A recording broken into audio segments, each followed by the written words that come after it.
This is Breaking News Edition. I'm Benita Levine, live in Tel Aviv. Thank you very much for joining us. Red alert sirens sounding yet again across large parts of Israel with yet another missile attack on civilian centers. Iranian ballistic missiles launched again on this day several times, including cluster warheads. Meanwhile, Hezbollah continues launching shorter-range rockets and explosive drones out of southern Lebanon. Millions of civilians racing to bomb shelters yet again. Day 11 of the war. The United States and Israel have today pounded Iranian regime sites and key infrastructure with the most intense airstrikes so far, raising the stakes for the global economy. Iran's Revolutionary Guard saying they would block oil shipments from the Gulf unless the joint military operation against the regime stops. President Donald Trump saying overnight the conflict could be over soon. Iran is vowing to keep fighting and is ruling out talks with Washington. Meanwhile, Prime Minister Benjamin Netanyahu sharing this message just a short while ago. We are in the midst of a campaign against a cruel enemy that seeks to destroy us. In Operation Rising Lion, we struck a severe blow to its nuclear and ballistic capabilities. But instead of learning the lesson, the enemy tried to rebuild them and bury them underground, deep underground, in a way that would make it impossible for us to reach them. There was therefore no question. We had to launch this campaign, and we are continuing it with even greater determination, thanks to the extraordinary efforts of our soldiers and pilots. But there is one important reality we must acknowledge. War costs money, a great deal of money. That is why we are required to approve a special wartime budget, amounting to tens of billions of shekels, to support the defense budget and the overall war effort. So for more, it's a pleasure to welcome to studio senior Middle East correspondent Ariel Osaran and our senior correspondent Owen Alterman. Thank you both so much for being here. Many leaders with very important messages just in the last while. But I want to start with what we just heard from Benjamin Netanyahu. War is expensive. The people know this, but it comes at a cost financially and for the nation. Talk to us about the latest messaging out of the Prime Minister right now about this joint operation. Right. Cost for the nation financially, Benita, but profit for Benjamin Netanyahu politically, potentially. I'm not saying this was all necessarily motivated by politics. Don't get me wrong. But Netanyahu knows how to take a situation and extract a political profit from it. Why? Because what Netanyahu has basically said is we need to revamp the budget because of on the backdrop of the war. Obviously makes sense. This is an expensive war and it affects the overall numbers. But he also, in Bezalel Smotrich standing next to him, Benita, also said something else.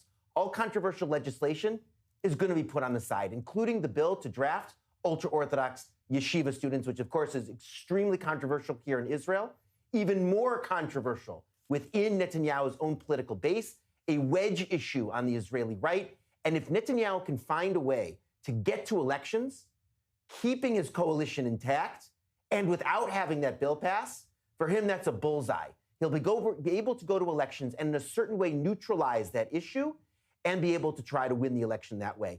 Again, Israel's budget has to be passed by March 31st for the government to stay in office. Netanyahu is the one who, at the end of the day, will call the elections. They need to be held by the end of October.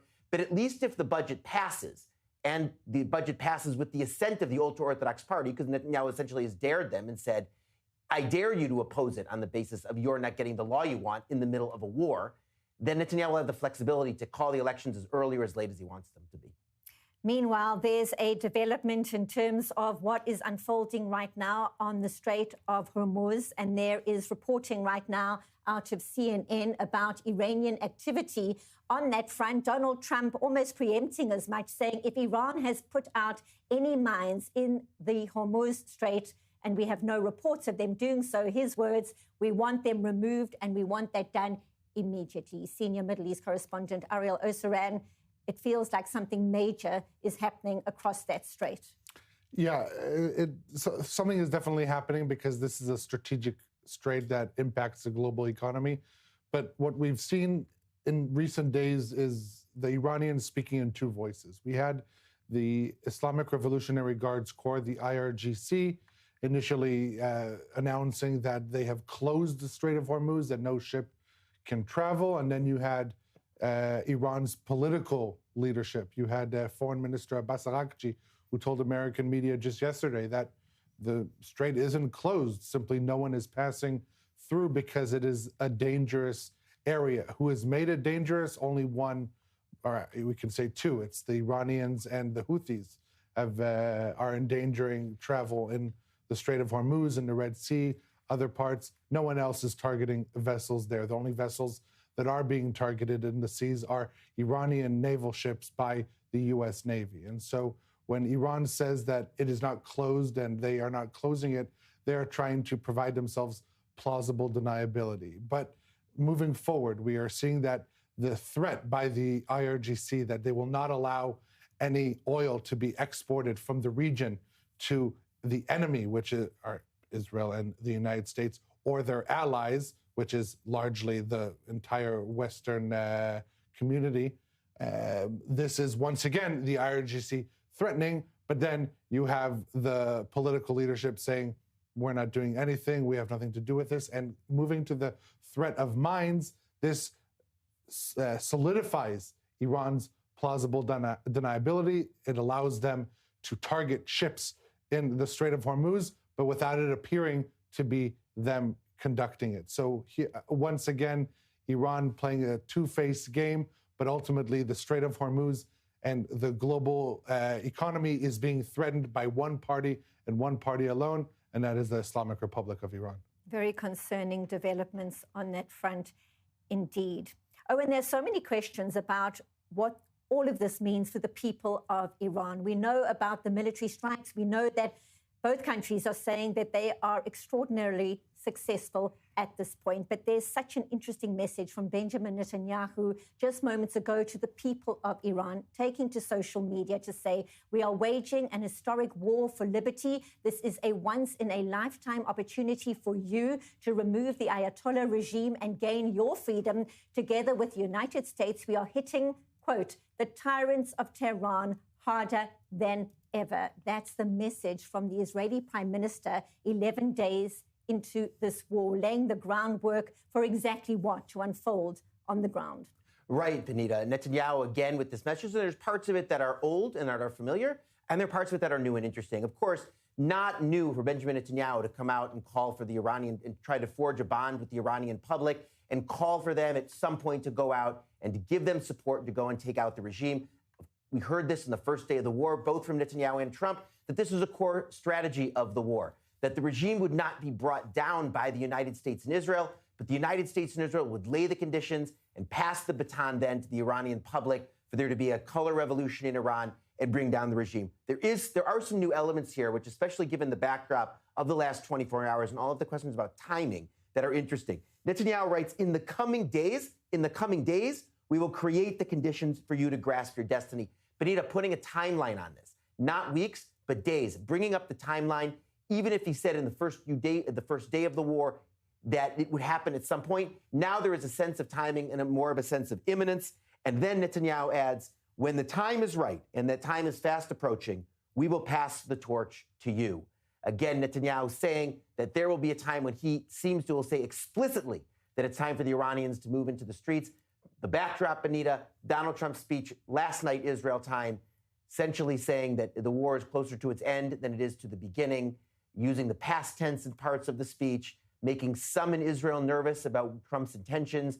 Netanyahu here maybe trying to get on the same page with Trump in terms of the schedule, or at least be able to do so by telling the Iranians that this would happen within a matter of days.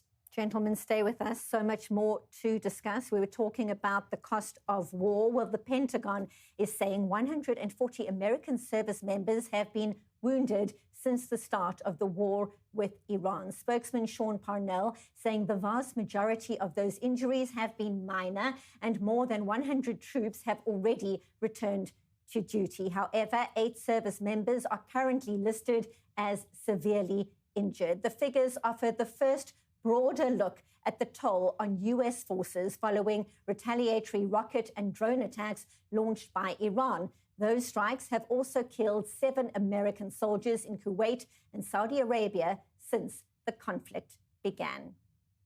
So for more, we now go live to our senior U.S. correspondent, Mike Wagenheim. He joins us from the White House in Washington. So, Mike, we just heard there those updated figures released by the Pentagon. We're talking here in studio about the cost of war. And the big question is when this war will end. Pete Hegseth saying it'll be on the U.S. timeline. He also went on to say it won't end until the enemy is totally and decisively defeated. What is the latest you are learning there? Well, Caroline Leavitt, the White House spokeswoman, addressing the media a short time ago here at the White House, not producing any sort of updated timeline, but insisting that America is on its way to winning this war. She did confirm, for the most part, that figure that the Pentagon later released officially at 140 injured soldiers. And she said the bulk of them had returned to action, which the Pentagon later confirmed. So as the White House continues to generate some of the facts and figures about the successes of the war so far, about the number of ballistic missiles that have been put out of commission, about the number of ships that have been sunk from the Iranian Navy, about the slowdown and the rate of missiles that are being fired right now. Those have to be coupled, as you said, with the other facts and figures, the grimmer side, in terms of the number of service members killed and injured, and in terms of the energy and oil cost as well. Just before Leavitt took to the podium today, Energy Secretary Chris Wright inexplicably put out a tweet saying that U.S. escorts of vessels and tankers in the Strait of Hormuz had began, which could have an unpredictable effect on oil markets. He deleted that tweet a short time later. Leavitt noted that in her press briefing, but did not explain what caused that misinformation to be put out there at the critical moment by the Energy Secretary. So nevertheless, again, the oil prices rising. The Trump administration insists they have a plan, including lifting temporarily, they say, sanctions on Russian oil to try to get more oil into the marketplace. The escorts in the Strait of Hormuz are on the table, but it hasn't been put into effect as of yet, and there are other options being floated by the Trump administration, including potentially some global reserves being released in tandem with other countries. But again, the success is certainly being touted, but more and more, the other side of the war is being brought to the front door of the White House, and having to have some accountability there for what's going on the other side as well. There was an expectation, Mike, that Steve Witkoff and Jared Kushner might be visiting this week. One could perhaps understand why they didn't make it, but now we're learning that Steve Witkoff could be in the country next week after pushing out this week's trip. What are you learning? What is expected? Yeah, Witkoff said himself in an interview today that he expects to be in Israel this coming week. Again, though, the situation is so fluid, it's so very much in flux that it's something that's being planned for several days down the road. I mean, we see how this plays along, so we shouldn't exactly be out on the Ben Gurion tarmac waiting for him quite yet. But whether Witkoff is there or not really has not a great impact on how things are going forward here. There's obviously coordination, heavy coordination between the American and the Israeli side. There does appear to be some, I wouldn't call it tension, but disagreements between the two on certain missions and how the strategy should play out, potentially on the length of the war. The American side seems more eager in some measure to wrap things up, or at least give a portrayal that there is an end to the war coming. Meanwhile, the Israeli side says, no, we're not even close. We got a whole bank of targets we got to get through, and it's going to take weeks to get there. So it could be a topic of conversation, likely will be for Witkoff and company if he makes it to Israel. But for the time being, again, those things are a sideshow right now to the bigger and broader issues in the war. And by the way, Congress, don't want to go without mentioning them. More and more, we're now hearing calls for public hearings with Secretary Rubio and Defense Secretary Hegseth being called in to testify under oath. Richard Blumenthal, influential Democratic senator, saying earlier today that after a closed briefing, he is getting the sense more and more like ground troops are going to have to be used in order to accomplish the mission that's being laid out by the White House, though obviously that information is classified and he didn't go into broader detail about that. But we're hearing now more and more from the Capitol as well that they want more answers, not just on the Democratic side, but the Republican side of the aisle as well. On top of all the latest developments out of the White House, as always, thank you so much, Senior U.S. Correspondent Mike Wagenheim in Washington. Thank you, Mike. Now, a memorial has been set up in Tel Aviv for American troops killed during the current war with Iran. Passers-by have been stopping off at Dizengoff Square to pay their respects, taking a moment's silence and laying flowers in front of photographs of soldiers. A sign at the site reads, "For the American heroes, your courage and dedication will not be forgotten." The U.S. Army Reserve soldiers were working in logistics when a drone struck their command center in Kuwait 1 day after the U.S. and Israel launched their joint military campaign against the Iranian regime. I think it's amazing. I think it's a good idea.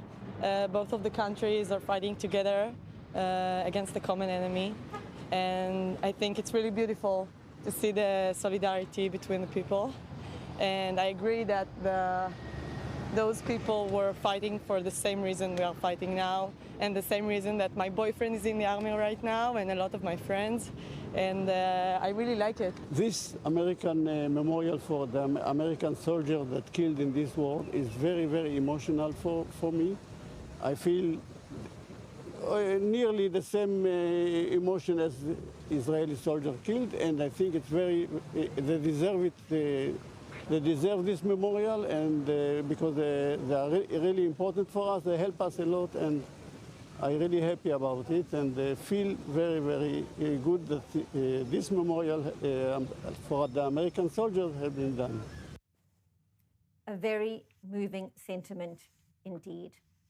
Now, let's take a deeper look at the latest Israeli military assessment that around half of the Iranian ballistic missiles fired at Israel during the current war have been armed with cluster bomb warheads. These warheads disperse dozens of smaller explosive submunitions across a wide area, spreading over a radius of roughly 10 kilometers. Military officials say Israel's air defense systems have been effective at intercepting many of the missiles, but stress that no defense system is completely airtight. On Monday, 2 people were killed when a cluster munition struck a construction site in central Israel. The IDF Home Front Command saying the Iranian missile attacks have targeted population centers as well as military sites and critical infrastructure. In recent days, however, the strikes have consisted mostly of one or just a few missiles at a time, indicating that Iran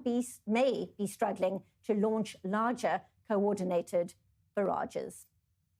So for more, we welcome security analyst Yaakov Lapin, host of the podcast, The Lapin Assessment. Yaakov, good to see you. Talk us through the success of the Israeli military operation so far, clearly setting back Iranian capabilities. Your assessment. The success, or I should say the interim assessment of this operation points to really a dizzying numbers of operational achievements. And we don't always hear about them because here on the home front, we're dealing with very real threats. As you just mentioned, cluster munitions that have a radius of 10 kilometers and sirens. And so, we're certainly under attack here. But, what's going on in Iran is really just, I think, military history.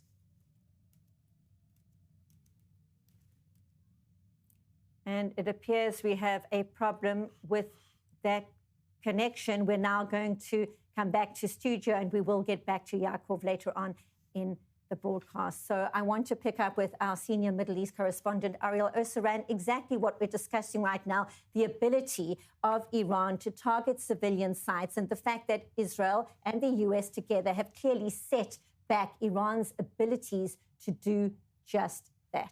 Yeah, look, Caroline Levitt, the White House press secretary, gave the numbers herself. She said that the launches of ballistic missiles have dropped by 90% and the launches of drones by 85%. That tells not the whole story, but a significant part of it, meaning that ongoing U.S. and Israeli airstrikes on launch capabilities, on weapons depots, on the operatives who launch the missiles themselves, all these have significantly degraded Iran's capability to launch at a pace and at an intensity that they would have liked to.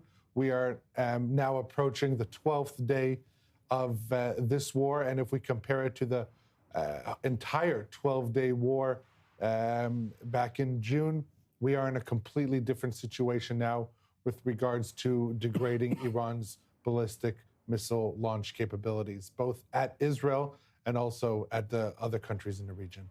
Having said that, still, it remains so important for people to adhere to the home front commands, and obviously, if there is a siren, to get to a shelter as soon as possible. Stay with us. We continue with our coverage because the Kremlin says President Vladimir Putin's proposals to help mediate in the war with Iran are still on the table. Moscow says it has offered several options for mediation since the beginning of the crisis, even before the military phase began. The comments come a day after the Russian president spoke on the phone to President Donald Trump, sharing his proposals to end the conflict quickly. Trump saying Putin wants to be helpful, but added that Russia could be more useful by ending its war in Ukraine.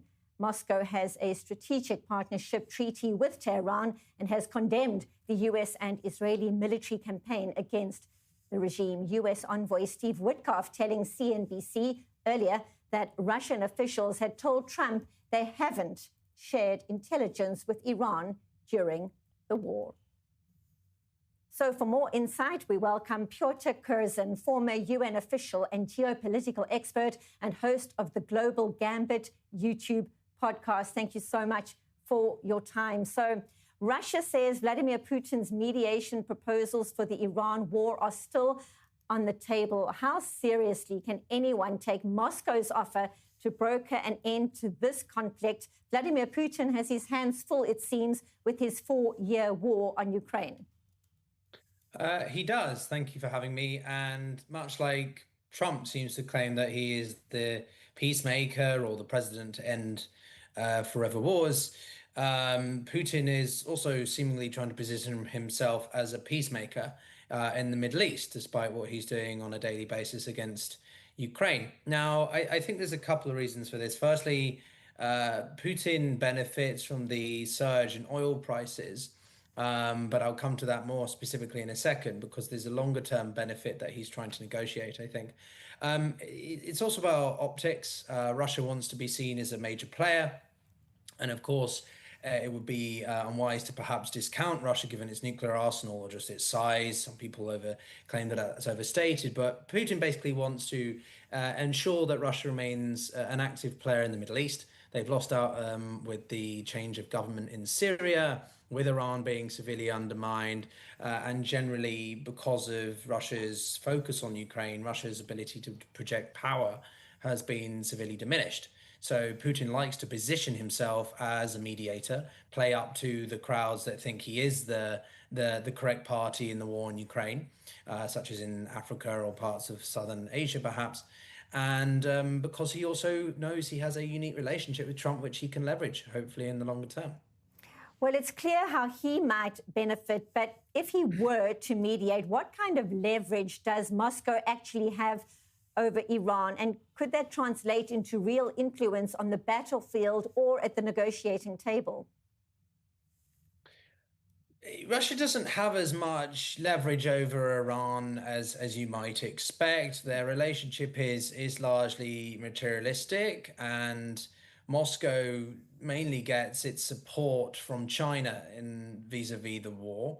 At the end of the day, the war has elevated oil prices, which have since come down.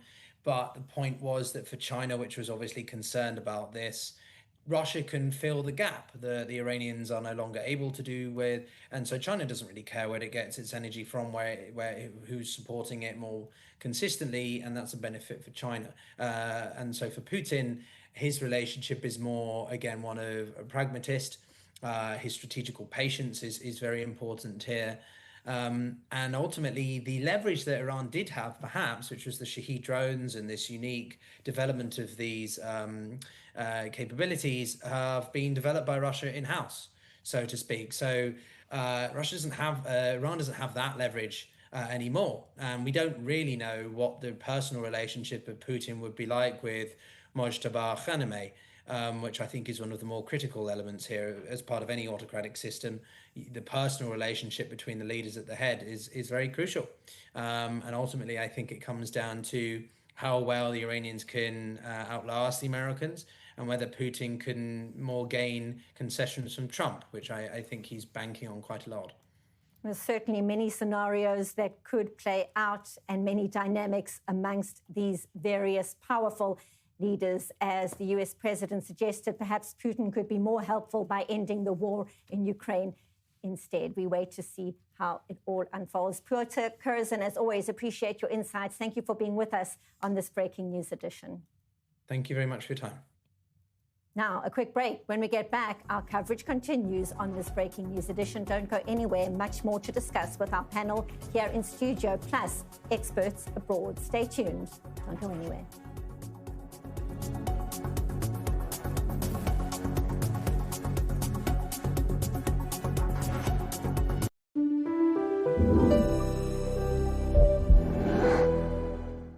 Are high interest rates keeping you from selling your home? We have a way to get you more money for your home while saving thousands in commissions. At Ideal Agent, we'll connect you with a top local agent who will sell your home fast, for top dollar, and all this for as low as a 2% commission. We paid a 2% commission, which I don't think we would have had with any other agent, and we got top dollar for our house, and we are just so happy about it, and the results were fantastic. Ideal Agent connected me with the top 1% agent in my market, and I actually got it at a discount, and I saved about $12,500, which is unheard of when you're working with the top producer in any industry. We've helped tens of thousands of home sellers get 5-star results with top performing experts you can trust. We guarantee it. Ideal Agent is available nationwide, there's no obligation, and best of all, our service is completely free. Call today or visit idealagent.com. Right now, sirens are sounding from Tel Aviv to Jerusalem. All across Israel, hundreds of missiles and drones from Iran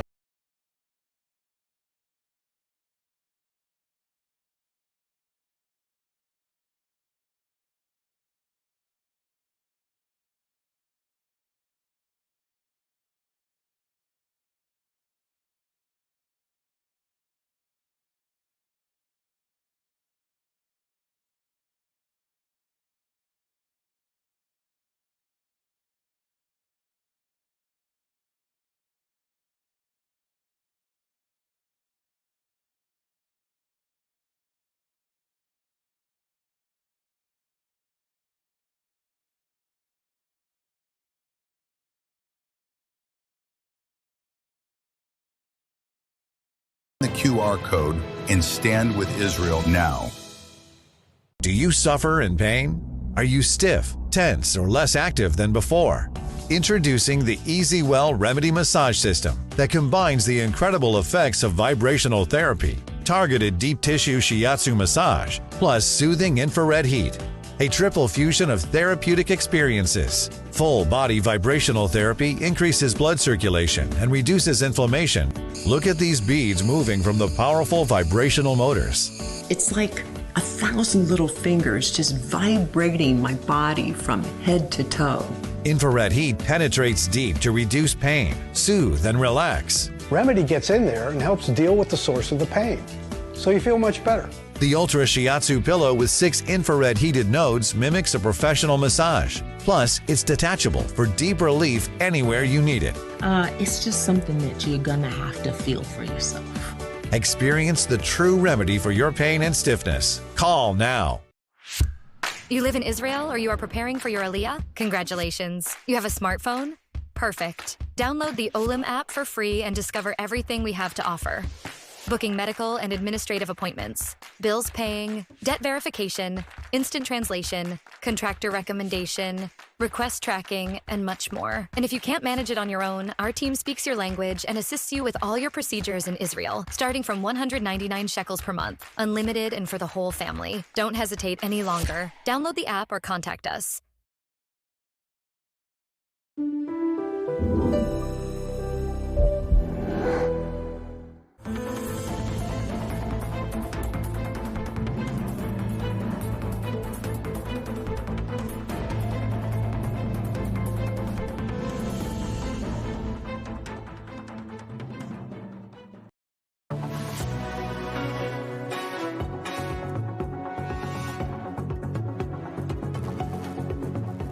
Welcome back to this breaking news edition. Our coverage continues. Qatar is warning that attacks on civilian targets and energy infrastructure in the Iran war could trigger a humanitarian and economic disaster. The foreign ministry in Doha saying the region cannot withstand further strikes on key facilities. It's accusing both sides, Iran and the US and Israel, of targeting energy infrastructure in recent days. The comments come 2 days after Israel struck an Iranian oil facility and hours after an Iranian drone attack shut down production at a major oil refinery in the United Arab Emirates. Spokesman Majed Al-Ansari is warning that continued attacks on energy sites risk setting a dangerous precedent and could have serious consequences for the global economy. Take a listen. Targeting vital infrastructure, whether it be water desalination facilities, water tanks, food reserves, medicine reserves or medicine production facilities, any kind of infrastructure that is what sustains people's lives is a grave danger for the people of the region and beyond. Whether this is, whatever party is doing this, this needs to stop immediately. This region cannot take these kind of attacks on its facilities. We will see a humanitarian catastrophe as a result of these attacks. The attacks on energy facilities that has happened also on both sides is a dangerous precedent that will cause not only the region to lose economically and in our business models here in the region, but it will cause repercussions throughout the world. The ripple effects of attacking the energy facilities in this region, the ripple effects of blocking maritime navigation that's taking place right now, it will be felt across the world. So for more reaction, it's a pleasure to welcome Hussein Abdul Hussein, Research Fellow at the Foundation for the Defense of Democracies, joining us from Washington. Thank you so much for your time. So since October 7th, Qatar worked very hard to position itself as a mediator while at the same time hosting Hamas political leaders in Doha. It's quite extraordinary for people in this part of the world to now hear Doha warning Iran, the greatest financier of terror, not to target Qatar. What insights can you share? Well, that's not the only irony of Qatar. They just try to play all sides. Mm-hmm. They hedge all the time, and they wait for the winner. Now they're thinking if this regime survives, they need to stay on its good side, like they've been for the past decade. If it collapses, they can't. They need to be friends with whoever comes after them. So the Qataris always speak from both sides of their mouths. If you scan their media, you can tell that the Qatari media is angry at Iran for targeting Doha. While at the same time, if you're watching Al Jazeera or the Al Arabi or the other media outlets, you will see that they're taking mostly the side of Iran. So they're just supporting everyone and no one at the same time, speaking from both sides of their mouth and hedging. Pointing fingers at all players at the same time. Are you surprised that Gulf countries have been so muted relatively in their response to the Iranian attacks, including on civilian targets like airports and hotels? The ones that are friends with Iran are the ones who are surprised the most. So Qatar is surprised that it got targeted. Oman was targeted. They've been working and carrying water for the Iranians for the past decade as mediators and whatnot. The Kuwaitis, who are the most neutral in the region, were targeted as well. And, the Emiratis can't understand why they've been suffering more missile and drone attacks than Israel itself. So there's a bit of a surprise in the Gulf. Also, these Gulf nations are surprised how the Iranians have been scanning, and they have a bank list of targets, and so it doesn't add up to them. I think they've been seriously hurt by the Iranian behavior, and if the war ends and this regime is still in place, I think it'll suffer enormous isolation from its Gulf neighbors. There's new reporting just a short while ago out of CNN that Iran has started laying mines in the Strait of Hormuz. Obviously, this waterway impacts the entire region. Do you see a move like this, in effect, holding shipping across the region, holding the economy across the region hostage, would spark a proper response out of these Gulf leaders? Your thoughts? I don't think they will join the war for many reasons. Number one, they're not prepared or used to this. The UAE asked Israel, the home front in Israel, to offer some tips and help because, you know, these guys, they don't have bomb shelters, they don't have sirens, they don't have a system wherein, you know, if the attack happens, what to do. They're very close to Iran, so there's not a lot of warning time. They've been shooting down Iranian projectiles successfully, but still, they're not really prepared for this. Also, they're probably reasoning if they hit back, that will probably justify Iran continuing to hitting them. They also think if the U.S. and Israel are up in the air and doing, you know, what should be done, what would their F-16s add to the whole party? So from their perspective, it's much better to stay put and defend their territory than to engage in this. Now, to the mine question, the Iran mining Strait of Hormuz, I don't see why Iran needs this. You know, Iran is going after oil infrastructure. You just played the report that said they targeted Al Fujairah oil port in the UAE. Al Fujairah is outside of Hormuz. You don't need to go through Hormuz to get to Al Fujairah. And because the Iranians know that this port can export oil without being interrupted through the closure of Hormuz, they target it with a drone. So this is to say that mines at this point are not really that effective of a tool that the Iranians need to shut down Hormuz. It certainly is a surprising tactic. We wait to see the response. Certainly Donald Trump has already said he's watching, so we wait to see his full response coming up a little bit later. Hussein Abdul Hussein, Research Fellow at the Foundation for the Defense of Democracies, thank you so much for being with us live from DC. Thank you. And to our senior correspondent, Owen Alterman, your response. Right. Well, I think there's a lot at stake here. Obviously, these are countries that have built their soft power around their economic development. As one Twitter user said over the course of the last day, their business model is to be this oasis of calm in this region that's always so chaotic, Benita. And can that business model really continue? And as I said, is this another case of the Middle East having the past bury the future? These countries that have shown so much promise, each in its own way, and have drawn in people literally to their shores. What's the path forward? And can they do it through the strategy that Hussein Abdul Hussein laid out of trying to continue to have good relations with everyone and to balance in their foreign policy and to hope that incidents like this and episodes like this won't repeat themselves and they can go back to their routine of doing business? We wait to see how it all unfolds. Stay with us because we've got a new development. Israel may continue its military campaign against Hezbollah in Lebanon, even after the current joint US-Israeli campaign against Iran ends. Well, the Financial Times is reporting that Israel wants to inflict enough damage on Hezbollah to ensure residents in northern Israel no longer live under constant threat. The FT is reporting that Israeli officials have already started warning international partners that the fight against Hezbollah could outlast the war with Iran. For now, Israeli troops are mainly operating close to the border and have not launched a major push deeper into Lebanon. One possible reason is that most air assets are currently focused on the campaign against Iran. Senior correspondent in the Middle East, Ariel Oseran, Israel continuing with its campaign against Hezbollah after the military strikes against Iran is not a huge surprise because clearly there is work left to do across that front.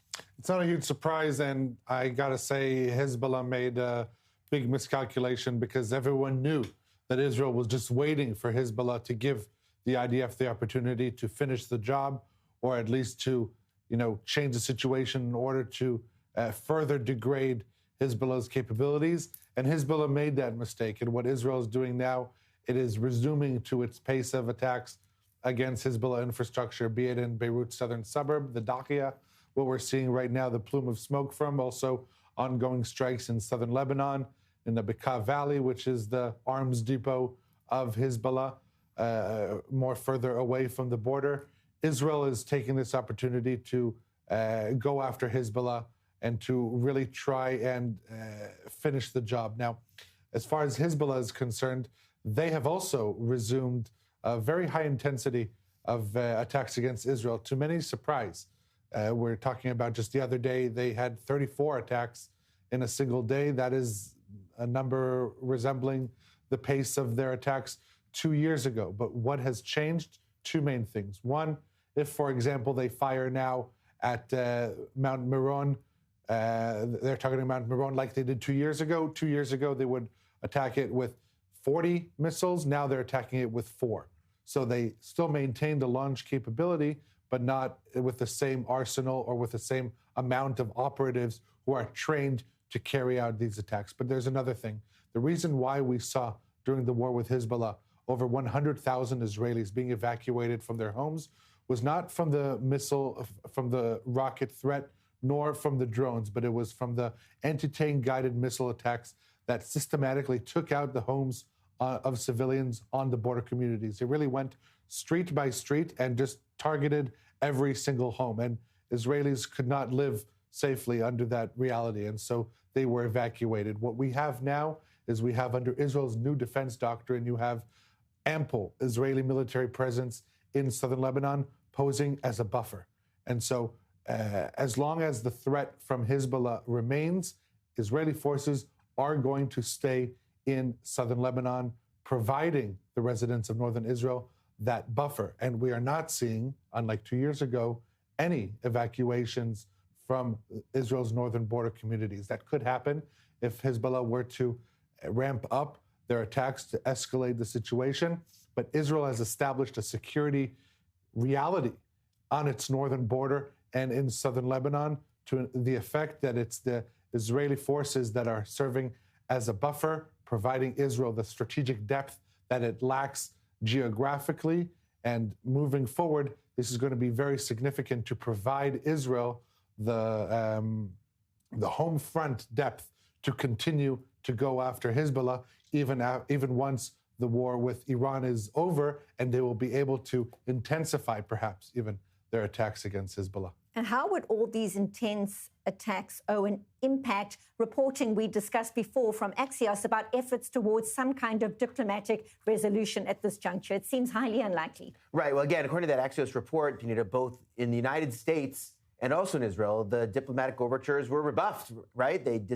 Israel decided, even the United States, as a potential mediator, decided not to move forward right now. But look, to the extent that Israel is successful on the battlefield and is successful in pushing Hezbollah back and successful in degrading Hezbollah's military capabilities, obviously that strengthens the Lebanese government's hand, and it brings forward the day when diplomacy actually could make sense and could work. It won't erase the disappointment that Washington and Jerusalem expressed, according to that report, in what they seem to see as a lack of courage on the part of the Lebanese government. But at the end of the day, if instead of the Lebanese government disarming Hezbollah, Israel, in effect, disarms, or to a great extent disarms Hezbollah, obviously that lays the groundwork for work between the governments. And there's another player in the region making his views known. Syrian President Ahmed al-Shara speaking to his Lebanese counterpart, Joseph Aoun, on the phone, discussing the current situation. What are you learning from your sources? Yeah, look, a day after al-Shara voiced support for Lebanon's effort in disarming Hezbollah, al-Shara held a phone call with President Aoun of Lebanon. He also spoke with President Aliyev of Azerbaijan, another country affected by this war. And actually, he held a series of phone calls really trying to assume his statesman position as a key regional player, at least geographically, at this point in time. In his conversation with Joseph Aoun, according to state media, they talked about cooperation between the two countries in this turbulent time, but also mainly the issue of border security, because the border between Lebanon and Syria for years, if not decades, has been perhaps the main land highway of the Iranian axis in arming Hezbollah, in channeling funds, personnel in and out of Iran. That has changed under al-Shara. But what also has changed is that yesterday, shortly after Ashara declared support for Beirut's efforts to disarm Hezbollah, Hezbollah launched artillery shells at Syrian army border positions along the border. Now, this can be read, if it's a singular event, this is a signal on the part of Hezbollah that Ashara and his Islamist government not get any ideas with regards to Lebanon, because we know that it was Hezbollah that thwarted ISIS from crossing the border into Lebanon at its peak heyday, and it is trying to signal not to get any wild thoughts of perhaps sensing the weakness of Hezbollah and engaging in adventures in Lebanon. But this coordination between Lebanon and Syria is very important, and it also helps Israel's national security. We're going to take a deeper look at the Hezbollah threat and the Iranian threat later on in the broadcast. Gentlemen, stay with us. European countries are on alert after blasts near a Belgian synagogue and outside the U.S. Embassy in Oslo. Belgian officials say an explosion outside a synagogue in Liège early on Monday appears to be an anti-Semitic attack, and prosecutors are treating it seriously. No one was hurt. Windows were blown out. Several countries in Europe are tightening security due to the war in the Middle East. And in another part of the globe, a range of recent incidents in Canada sparking condemnation from President Isaac Herzog, the Israeli president expressing his shock after 3 synagogues were hit by gunfire this week in the Greater Toronto area, including in North York and in Vaughan. There were no injuries. So for more reaction, we welcome Michal Kotler-Wunsch, CEO at the International Legal Forum and Israel's former special envoy for combating anti-Semitism, joining us now from Central Israel. Michal, good to see you. Help us connect the dots here. The war is 11 days in, the U.S. and Israel targeting the Iranian regime, the world's greatest sponsor of terror. And in recent days, synagogues are being targeted in different parts of the globe, including Belgium and Canada. Your thoughts? So, Benita, it's literally open season on Jews and on Jewish houses of worship, on synagogues. And we have to be very clear. Since October the 7th, more than 25 synagogues around the world, in Canada, in Europe, in the US, have been targeted. And what is one more devastating manifestation of the normalization of anti-Semitism that always sounds sirens to the normalization of extremism. And in order to make that point, after the targeting, as you've just stated, of 3 synagogues in Toronto, Canada, just last week, today, wouldn't you know it, there were shots fired at the US consulate in Toronto, Canada. So once again, if this is not clear, the normalization of anti-Semitism that has been met by silence, by indifference, by impunity, including from leaders, political leaders, academic leaders, religious leaders, all kinds of leaders in Canada as well, met with silence, met with indifference, met with impunity, met with the failure to implement existing laws regarding the harassment, intimidation, bullying, fighting words, hate speech that are forbidden in Canada, and the guidelines that were passed in the federal government about the International Holocaust Remembrance Alliance definition of anti-Semitism, critical to identifying and combating all strains of anti-Semitism. Well, what we've seen is not just the normalization of anti-Semitism, but as I said, the normalization of extremism that it predicts in Canada as well.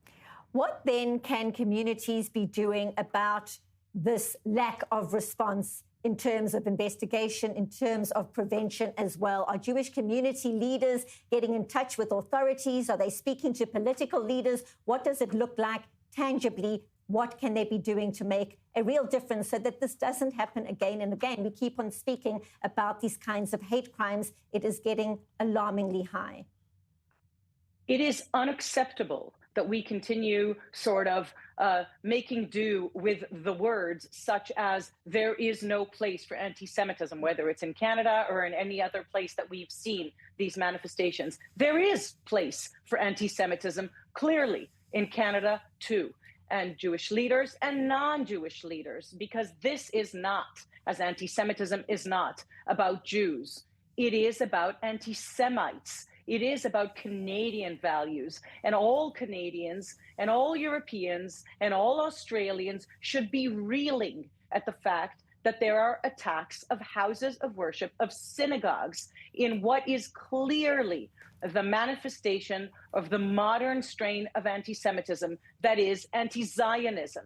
That is what we're seeing. And you mentioned before, just like the responses to the October 7 massacre that actually waged this multi-front war that we are continuing to actually prosecute vis-a-vis the Islamic regime in Iran, that is the state sponsor of Hamas that launched that October 7 massacre, of the Hezbollah that continues actually launching indiscriminately at Israeli civilians, of the Islamic regime in Iran that has actually launched hundreds of ballistic missiles, including with what we know of as illegal warheads, targeting civilians, murdering civilians indiscriminately. The fact that in response to that, we would see not just the tsunami of anti-Semitism, but its normalization, is something that leaders across places and spaces have to address head on. This is not a Jewish issue, as I said.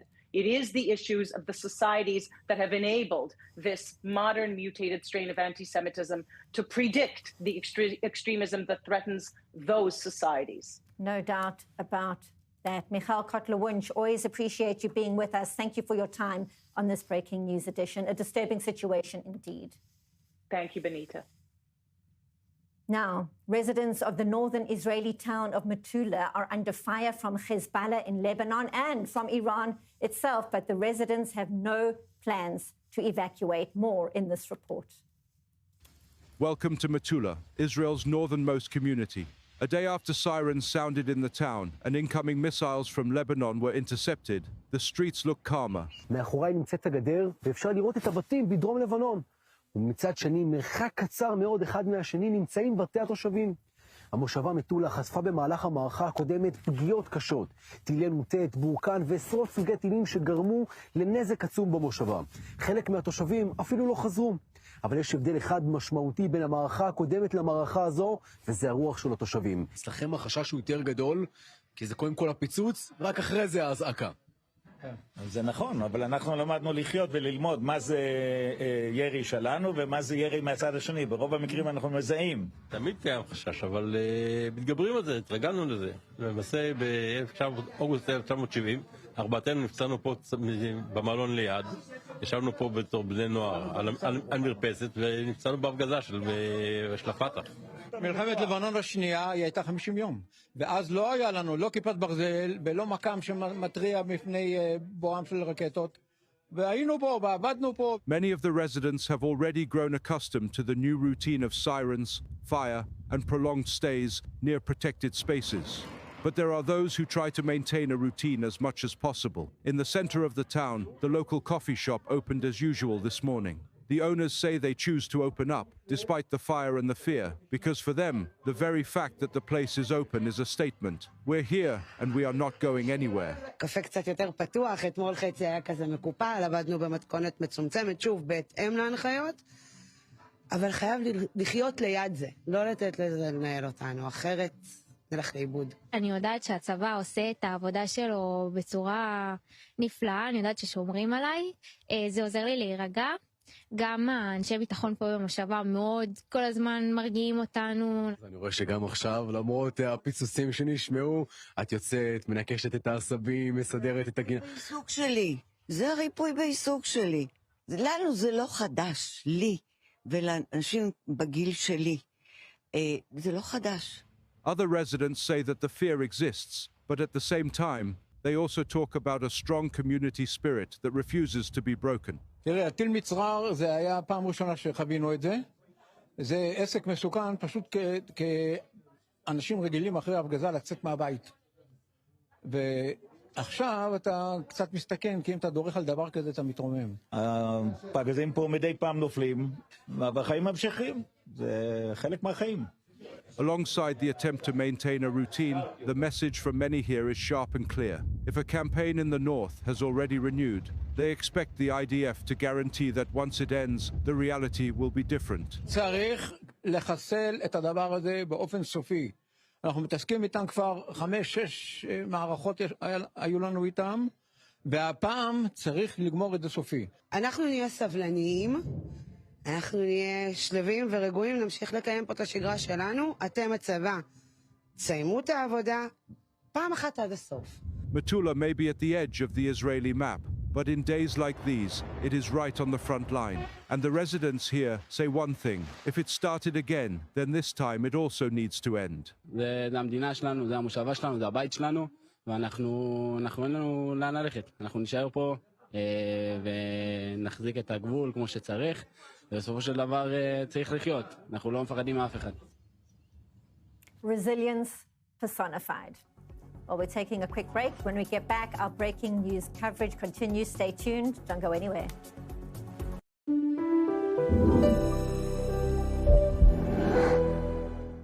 Tired of the hassle and high cost of selling a home? We can help. At Ideal Agent, we'll connect you with a top local agent that'll sell your home fast for top dollar, and all this for as low as a 2% commission. We got the top dollar for our house and the lowest commission that I could have imagined. The house sold in 2 days. It was so exciting for us. Ideal Agent is available nationwide. There's no obligation, and best of all, our service is completely free. Call today or visit idealagent.com. Secret is out. With millions of younger-looking customers across the country, Plexiderm is one of the most sought-after anti-aging products available today. Influencers love it, magazines feature it, and people just can't get enough of it. As a matter of fact, Elle Magazine gave it an Editor's Choice Award as Best Instant Wrinkle Filler for 2025. Plexiderm reduces the appearance of fine lines, wrinkles, and those dreaded under-eye bags in as little as 10 minutes. So yes, you can look years younger in minutes, and the effects will last for hours. No surgery, no gimmicks, just results. Look at this one under eye bag. It's gone. I've tried it all, and then I found Plexiderm, and this happened. The best news, in this super inflated economy, you can try Plexiderm for only $14.95 and free shipping. So don't wait. Just call the number on your screen. Call 800-919-8734. Right now, sirens are sounding from Tel Aviv to Jerusalem. All across Israel, hundreds of missiles and drones.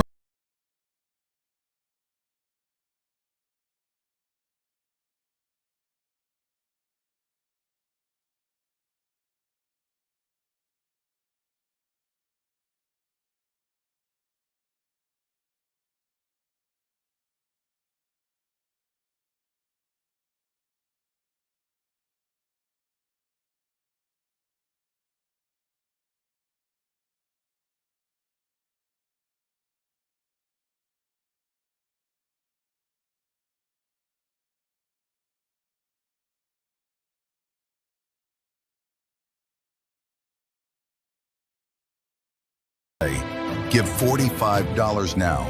Call the number on your screen, scan the QR code,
Welcome back to this breaking news edition. I'm Benita Levine, live in Tel Aviv. Red alert sirens sounding yet again across large parts of Israel this evening, with yet another missile attack on civilian centers. Iranian ballistic missiles launched again on this day several times, including cluster warheads. Meanwhile, Hezbollah continues launching shorter-range rockets and explosive drones out of southern Lebanon. Millions of civilians racing to bomb shelters yet again. Day 11 of the war.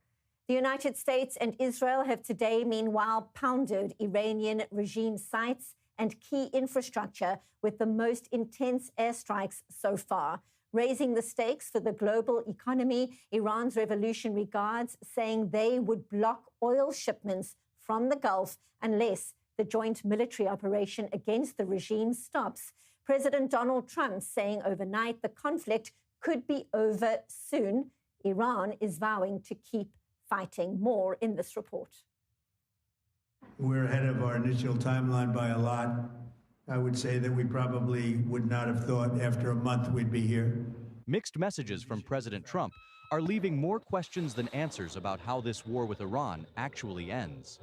Trump says the conflict could be over very soon, but at the same time, he is easing some oil-related sanctions to calm a market shaken by war, while reports say some of his own advisors want him to start defining an exit ramp. Speaking as oil prices swung sharply, Trump said the U.S. would lift some sanctions on oil-producing countries to boost supply and ease pressure on global markets. As we continue Operation Epic Fury, we're also focused on keeping energy and oil flowing to the world. We're also waiving certain oil-related sanctions to reduce prices. So we have sanctions on some countries. We're going to take those sanctions off until this straightens out. Then who knows, maybe we won't have to put them on. There'll be so much peace. But when the time comes, the U.S. Navy and its partners will escort tankers through the strait if needed. I hope it's not going to be needed, but if it's needed, we'll escort them right through. The announcement came after crude surged close to $120 a barrel before dropping back below $90 as traders reacted to the prospect of more supply reaching the market. That helped market confidence, but also added to the confusion in Trump's message. Because while he said the war may end soon, he also said the campaign would continue until the enemy is, in his words, totally and decisively defeated. We're knocking them out. We know where they all are. We're knocking them out. Reports say some Trump advisors are privately urging him to articulate a clearer endgame, worried that a prolonged conflict, unstable oil prices, and economic fallout could create political backlash at home. The White House is denying that reporting, insisting Trump alone will decide when the operation is over. But Iran is sending the opposite message. Military figures have said there will be no end to the war until the enemy is defeated. Iran's Revolutionary Guards threatened vessels tied to the U.S. and Israel, while Trump responded with a warning that any move against shipping would bring a harsher American response. And Iran's foreign minister is now ruling out talks with the United States. After 3 rounds of negotiation, and after the American team in the negotiation, said itself that we made a big progress, still they decided to attack us. So I don't think, talking with Americans anymore would be, on our agenda anymore. So the picture right now is one familiar to Trump watchers. It's that of competing signals. Trump trying to reassure markets and suggest the end may be near, but could also go on for as long as needed, and Iran vowing to keep fighting. For now, the signals from Washington and Tehran suggest it may be much easier to talk about the end than actually reaching it. So for the latest, let's go back once again to Washington. We cross to our senior U.S. correspondent, Mike Wagenheim, at the White House. So, Mike, Donald Trump is vowing unprecedented consequences if Iran places mines in the Strait of Hormuz. The latest reporting out of CNN is that Iran is doing exactly that. It has started laying mines in that waterway. What is the latest you are learning there? What can you tell us? I mean, it's quite clear at this point Iran is not capitulating. It's not giving it easy to President Trump's demands. And in fact, it seems the more he's demanding, they're more than willing to push back on it. So no surprise that they're, if in fact the CNN report can be verified, that they're laying down these mines in the Strait of Hormuz. It doesn't come as a big shock. And of course, part of Iran's strategy, a large crux of their strategy during this war, is to make it as painful as possible for the U.S. indirectly, whether it's attacking the Gulf countries, which they thought would bring about pressure on the Trump administration, now going after the transport of oil through the Strait of Hormuz, drive up oil and energy prices, make it difficult economically for the Trump administration to keep this going, at least trying to justify it to their domestic base. So part and parcel of Iran's plan here. Of course, it's backfired in some way because of the backlash throughout the Gulf, which has directed almost all of their anger at Tehran rather than Washington. But still, they're willing to keep this up, playing the long game, so to speak, and try to make it as uncomfortable as possible for Washington to continue this operation. Meanwhile, in America, in Israel, in Iran, frankly, across the world, the big question remains when the war will end. Pete Hegseth saying the U.S. will end the war with Iran on their timeline. Donald Trump said soon. Obviously, that is intentionally vague. What is the latest on that front? Yeah, we've heard 4 to 6 weeks. We've heard soon. We've heard in a few days. We've heard when Iran unconditionally surrenders. The timelines have shifted, the parameters have shifted, and it's part of the criticism of the Trump administration here from the halls of Congress, from the general public, is that there has been certainly mixed and sometimes contradictory messaging. The latest is that, listen, the Trump admin feels, and we've heard it from the president, we've heard it from spokeswoman Caroline Leavitt, from Defense Secretary Pete Hegseth. They're laying out that they feel, whether it's in the air, whether it's at sea, whether it's morale-wise, they feel they're winning this war.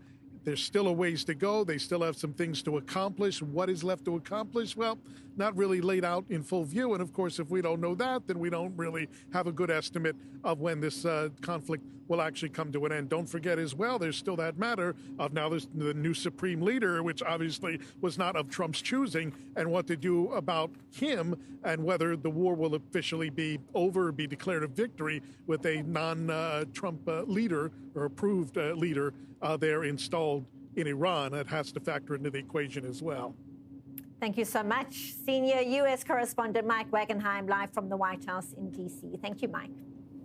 Now, let's take a deeper look at the latest Israeli military assessment. Around half of the Iranian ballistic missiles fired at Israel during the current war have been armed with cluster bomb warheads. Now, these warheads disperse dozens of smaller explosive sub-munitions across a wide area, spreading over a roughly radius of 10 kilometers. Now, military officials say Israel's air defense systems have been effective at intercepting many of the missiles, but stress that no defense system is completely airtight.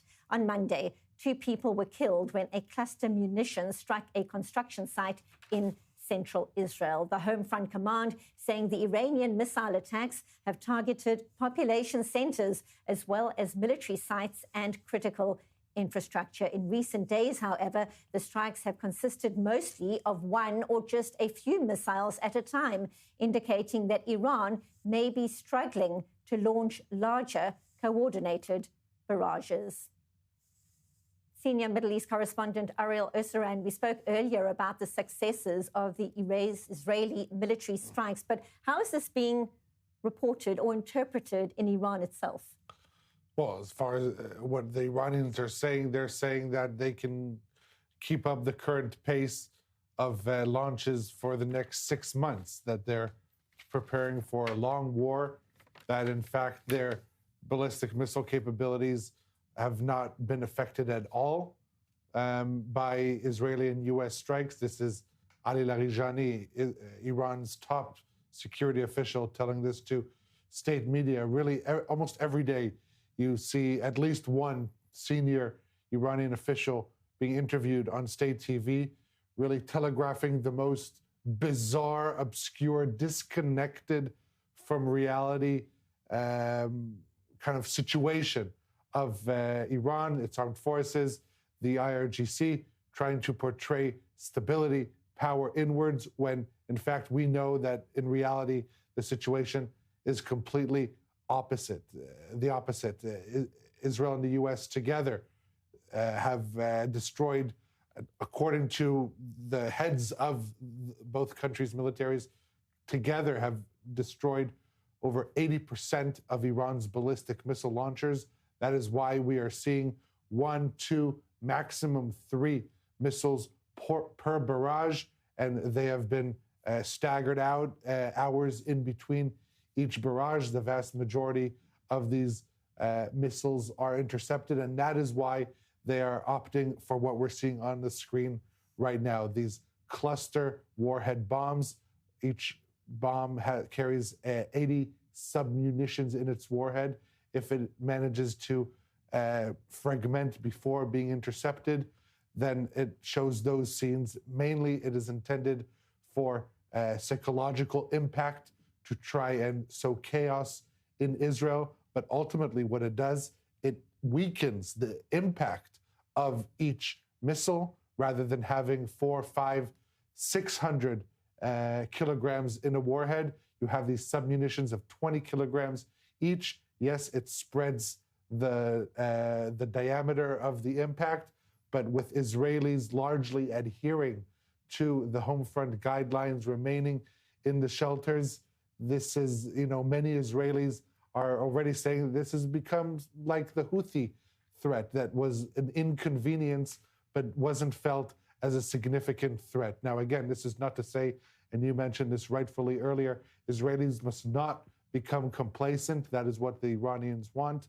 Israelis must adhere to the home front command guidelines, must reach a safe zone when there is a siren, and Israelis at large are doing so. And because they are feeling this safety, that they have these alerts, that they have these shelters, they are not feeling the sense of danger.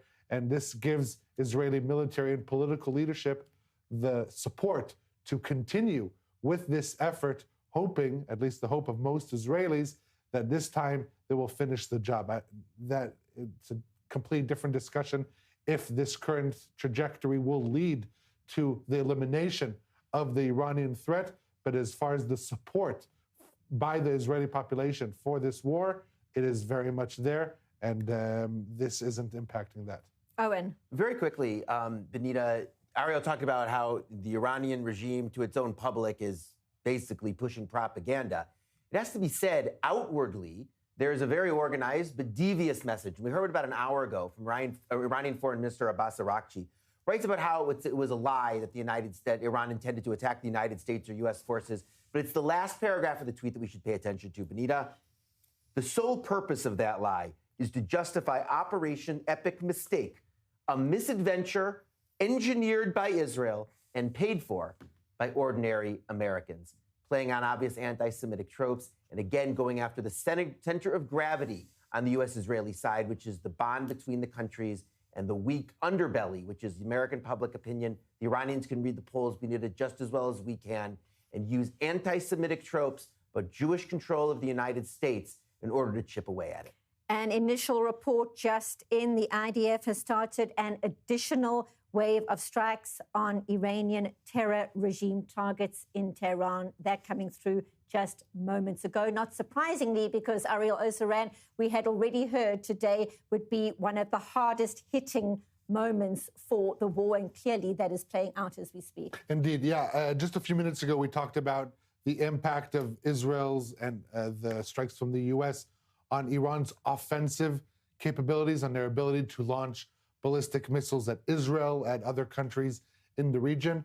But today we've seen numerous statements by the IDF describing how they're also going against Iran's internal threat. Or let me rephrase that, the internal threat that the Iranian regime poses to its own people, going after its repressive apparatus, against the Basij, against the internal security, against the intelligence ministry offices in numerous parts across Iran, mainly in Ilam province, that is in the northwest of Iran, as well as Tabriz, and in Tehran. And This is very important because when Prime Minister Netanyahu says it is up to the Iranian people to overthrow the regime, we are simply laying the groundwork, giving you the capacity to do so. It is targeting these repressive elements of the regime that is intended to help exactly that. Going after the Basij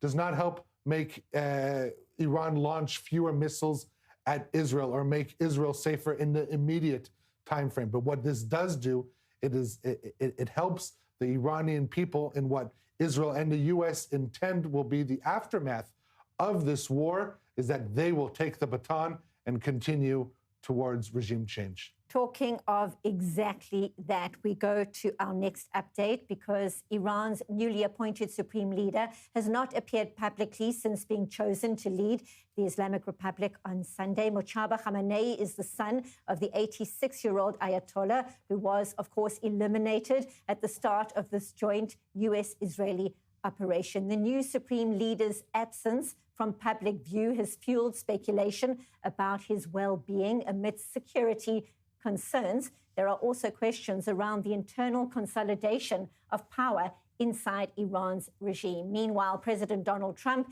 says he is not happy with Tehran's choice, telling Fox News he does not believe the new Khamenei can live in peace. Trump also left open the possibility of talks with Iran, depending on the circumstances.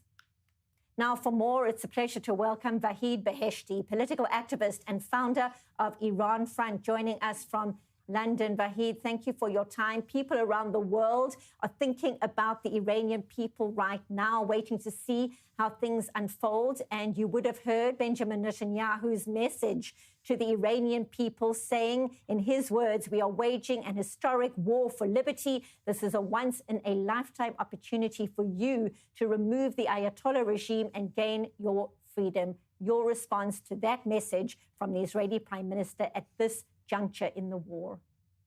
Thank you, Benita, for having me. And I honor my tens of thousands fellow compatriots who sacrifice their lives in fighting with this regime. And I wish that they were alive today and they could see the last days of this barbaric, evil regime. You started with the great message of Benjamin Netanyahu to Iranian people, but the last sentence of Benjamin Netanyahu was that we will hit them harder than ever until for the purpose of creating basically the condition, and the previous guest, as the previous guest stated, for Iranian people to take to the streets. So let me start with this, where we are with this war at this moment. We are confronting a very decisive moment that one could finally put an end to this evil regime. The Iranian people only concern at this moment is that. Let me explain that to your viewers. And then, of course, they posted on social media in this internet blackout. They said the only concern of Iranian people is that they become worried and anxious when the sounds of explosions decreases, when the sounds of explosion stop for 1 hour or 2 hours. They are really afraid of that. Israel and United States might leave this job unfinished. Of course, they are not going to do that because, as you described, look at the new supreme leader who took the place of his dad. He's more radical, he's more brutal, and I don't know if he's still alive or not, because we didn't hear anything from this from the new supreme leader. But he lost his dad, his mom, his wife, the entire family in the first minute of this operation. So he was humiliated, this man. So he only see blood.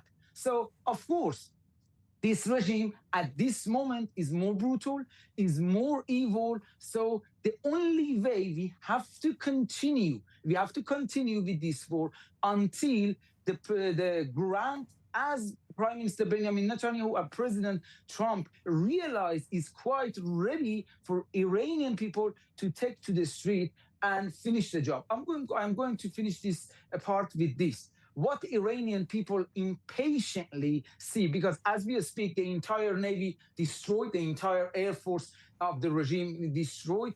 The country's skies are completely under the control of Israel and U.S. Air Force. The top commanders were eliminated. The supreme leader, the source of inspiration and the charismatic leader of the regime was eliminated and humiliated.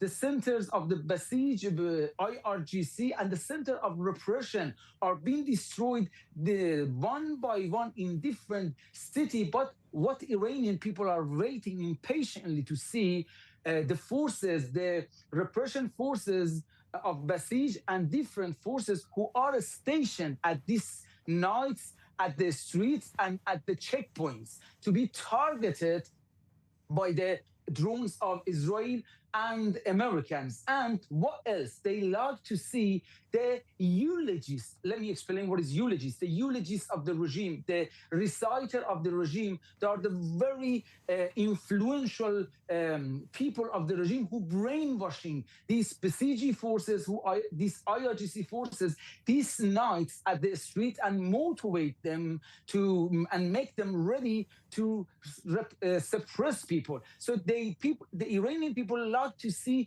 these people, these forces, smashed by Israeli drones and the precise strike of America and Israel together. Well, Vahid, as we're speaking, the updates are coming through from the IDF around a new wave of strikes in Tehran, striking Iranian terror regime targets as we are speaking right now. We're talking about these strikes continuing, laying in effect the groundwork for developments ahead. How does Reza Pahlavi play into the potential future right now? We've heard different comments from Donald Trump on the son of the Shah. Your sense of the role he could be playing very soon? Look, President Trump is very right. He's got right advisors, and as Prime Minister Benjamin Netanyahu, Mr. Pahlavi, he's the leader of monarchies. We shouldn't make a mistake. So he can lead his own group. He's very respectful with his own group. But don't forget, the reality when you go to Iran is something different. The Iranian society is very diverse. When you are going to Iran, you're talking about Baluchis, you're talking about Kurds, you're talking about Azeris, you're talking about Arabs in Ahvaz, you're talking about different organizations, different political organizations. One of them, MEK, which they don't agree at all with the leadership of Reza Pahlavi. Reza Pahlavi can play a key role to organize and mobilize his group and his own followers. But the only way for the Iranian and in order to establish a new secular democratic system in Iran is not around an individual. That is not possible. Right. If any individual claim that he can unify all these diversities under his umbrella, he's the current. He's either the current oppressor or he's going to oppress all these different diversities. The only way is to unify and gather within a legal framework. Right. But what do I mean? Not around an individual, not around another ideology, not through vague promises, but through concrete guarantees that all these diversities within Iran play a key role from the first day of transition. That certainly is something the whole region will be watching. So many different scenarios that could play out before then. Vahid Beheshti, live from London. Always appreciate you being with us on this Breaking News edition. Thank you. Thank you. Senior correspondent Owen Alterman, your thoughts on exactly that? The temperature on the ground right now inside Iran, it's palpable. Sure, but of course there's the dog that hasn't barked yet, which is the people coming out into the streets. Reports in Israeli media tonight, Benita, about disappointment in the Israeli defense establishment not being able to implement some of the plans that they wanted to implement in order to try to drive that process. And what we're left with is the tweets from Benjamin Netanyahu and the rhetoric from him and from many people who wish the Iranian people goodwill, and a kind of loyalty to the original strategy of working hard militarily by the two armies, and then, as Ariel said earlier, passing the baton on to the public. I do think, though, one way of looking at this is in a longer timeline. And there was a lot of talk in the first few days of the war, Benita, about how there's never been a precedent of air power bringing down a regime, but there may just be one. 1999 and 2000, Serbia, the NATO campaign against Kosovo, 100% from the air, not intending to take the regime down, but a year later, the regime was taken down by a color revolution. If you look at reports at the time by experts, they say that the NATO campaign was not a big factor. But if you read between the lines, it still leaves open the open question about whether this was the straw that broke the regime's back. Meaning maybe it was only 15% of what brought the regime down, but maybe it was the 15% that was needed, and just maybe that's a scenario that we could see play out in Iran. That certainly is another potential scenario. So many questions right now. Gentlemen, stay with us. Lots more to discuss. But right now, we're taking a very quick break. When we get back, our coverage continues on this breaking news edition. We take a deeper look at the impact of Hezbollah on northern Israeli communities. Stay tuned. Don't go anywhere.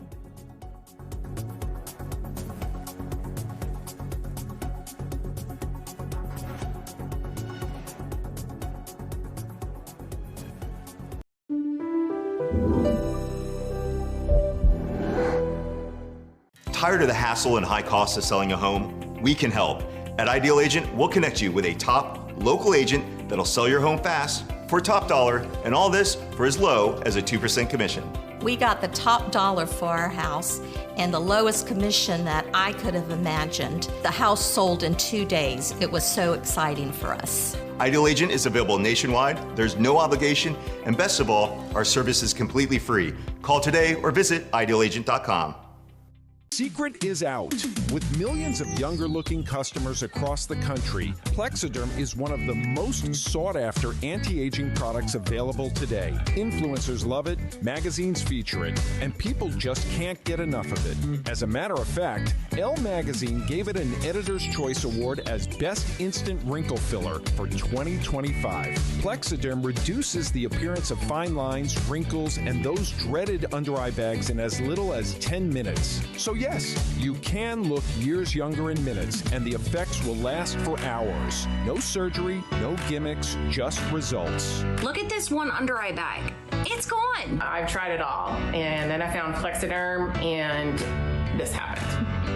The best news, in this super inflated economy, you can try Plexiderm for only $14.95 and free shipping. So don't wait. Just call the number on your screen. Call 800-919-8734.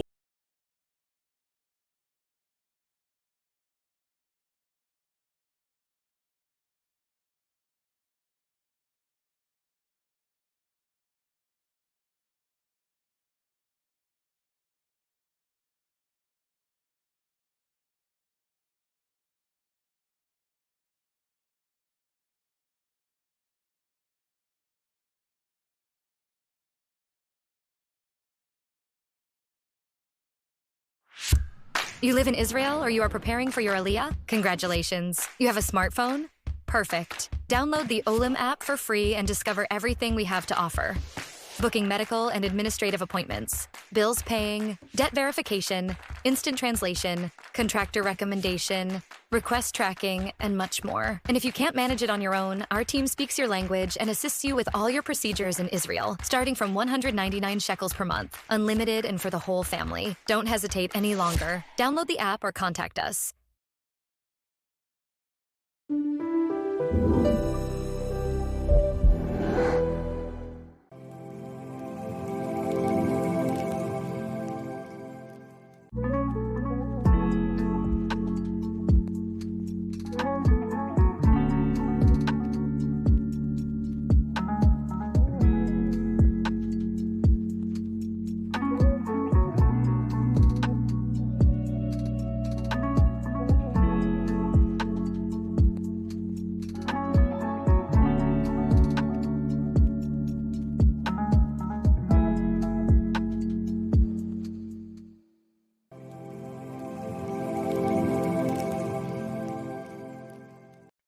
Wherever you are, access our programmes, reports, in-depth discussions and expert analysis anytime, anywhere, right from your phone.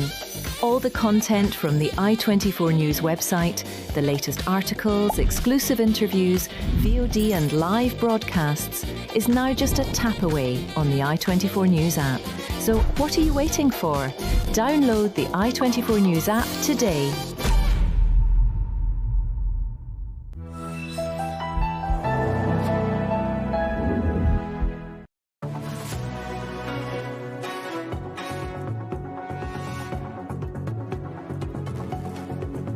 Welcome back to this breaking news edition. Our coverage continues. Israel may continue its military campaign against Hezbollah in Lebanon even after the current joint US-Israeli campaign against Iran ends. The Financial Times is reporting that Israel wants to inflict enough damage on Hezbollah to ensure residents in northern Israel no longer live under constant threat. So for more, we bring in once again security analyst Yaakov Lapin, host of the podcast, The Lapin Assessment. So the latest reporting, Yaakov, coming out of the Financial Times, saying just a short while ago, Israel has rejected Lebanon's request to stop fighting for negotiations. Your take? It's too soon. Now that Hezbollah has made the decision to enter this war, there is an opportunity for Israel. And that opportunity is all about degrading its capabilities that it has spent decades building, not just now, the things that are being struck, the rocket launchers, the command rooms, the weapons storage centers. These are things that Hezbollah has been amassing long before this war. And while the previous fighting that ended in 2024 resulted in the degradation of 80% of Hezbollah's firepower by the IDF's count, its leadership was wiped out. It started the process of rebuilding, and it had enough leftover capabilities that Israel couldn't feel that it had completed the mission. And so when you factor all of that in, what we're looking at now is a window of opportunity. This is why Israel is saying no. It's saying no, not now. I think Israel very much wants to talk to the Lebanese government. It has a positive view, I think, of this government, actually. But this government cannot by itself deal with the threat. And so I think it's going to have to be patient, the Lebanese government, while the Israeli military begins working. We've just had an early alert here, so you may have heard that. And as we are speaking to you, Yaakov, perhaps on your phone as well, we are getting an alarm on our phone suggesting that Iran is once again launching a missile of sorts towards Israel. Again, we'll go through the same protocol. You will hear that alert again on our telephones indicating an Iranian missile heading towards Israel. If we do get the sirens and we do actually hear that it could be landing in the vicinity of Tel Aviv, then we will be going to shelters once again. But right now, we're going to continue with our team here in studio until we get confirmation that Tel Aviv could be affected. And we're talking about the threats out of Iran. We know that just a short while ago, the IDF continued with its targeting of terror sites against the regime. And just moments later, here we are, more sirens. Yeah, we're talking about the early warning siren, early warning alert that the IDF Home Front Command issues to residents of the intended impact area once it identifies a launch of ballistic missiles from Iran. And this intended impact area is from Hadera in north of Netanya to all the way to the Gaza border south of Ashkelon. So that includes everything in between. This is the most densely civilian populated part of the state of Israel. And so this is another indication that they're targeting civilian population. Now, obviously, as with all these alerts, this is intended to provide those Israelis who don't have proper bomb shelters in their apartment, in their home, in their building, to make way so that they can shelter themselves properly. This is really a luxury, in quotation marks, that only Israelis have. Really, this is, unfortunately, we've become not only accustomed to this, but trained through war to provide as many early warnings and the most layers of defense that we can. And so this is not only an integral part, but a crucial part of that defense strategy of trying to inform Israelis as early as possible that they need to shelter in place. And just to explain again to our viewers, because it can be confusing to understand this process, as you know, Ariel, we've gotten all too used to it.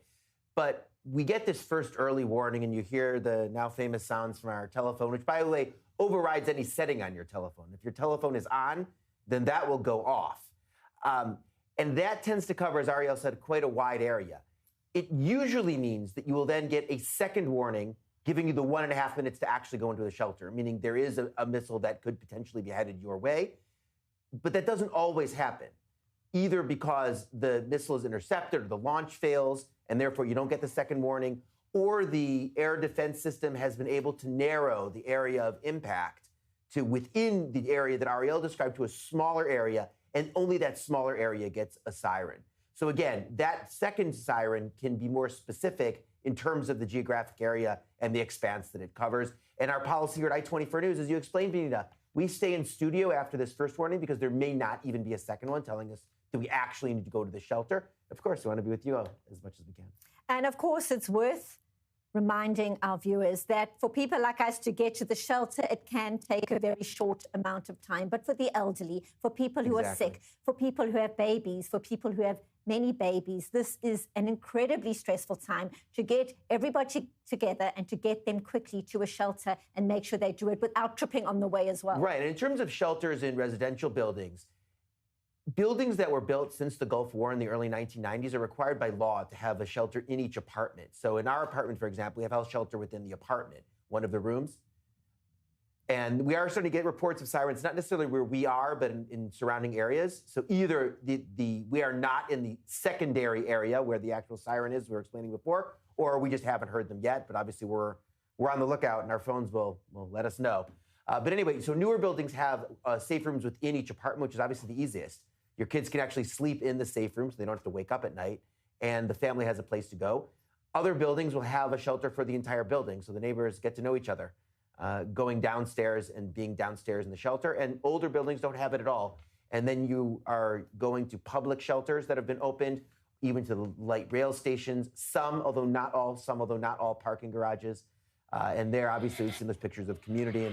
And now there is a siren. We are going to go to the shelter. Our coverage continues as soon as it is safe to do so. Mike Wagenheim joining you here from Washington, D.C., outside the White House, as our bomb shelter will be filled once again. The I-24 News crew heading down for protection, and we will stay with you until they are given the all clear to come back up. This war continues with Iran. Donald Trump with another threat just a short while ago after Iran announced that they will start planting mines in the Strait of Hormuz. Trump warning against it, saying that Iran will pay a heavy price should it do so. There has been no follow-through from the White House so far on media reports that Iran has already started laying those munitions down in the Strait of Hormuz.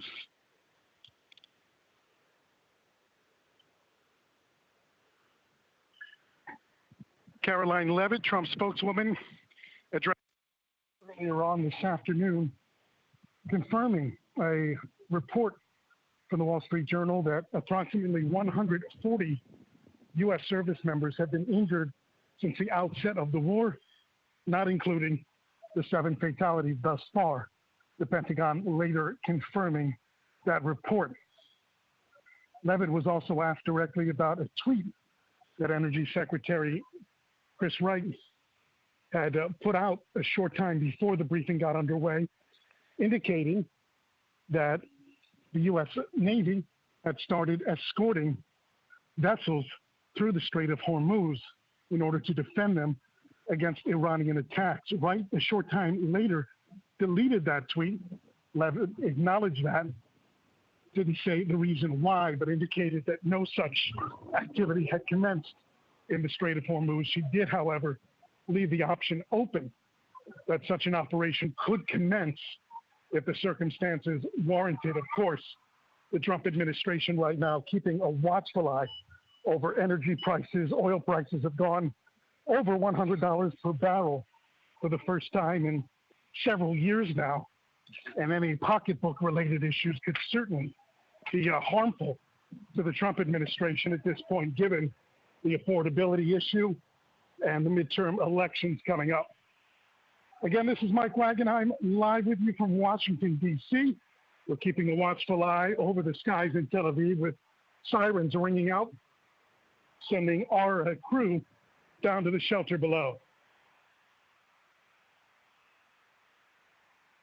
We will keep you updated as best we can on the situation there on the ground as we move forward. Meanwhile, here in Washington today, Secretary of Defense Pete Hegseth, along with the chairman of the Joint Chiefs of Staff, Dan Kane, did a briefing earlier on this morning, going through some of the numbers so far that have led the Trump confident about the direction of the war thus far. Hegseth laying out a number of accomplishments so far, including Iranian ballistic missile launches having declined about 90% since the start of the war. Drone attacks, according to Dan Kane, have dropped roughly 83%, and U.S. forces have destroyed more than 50 Iranian naval vessels.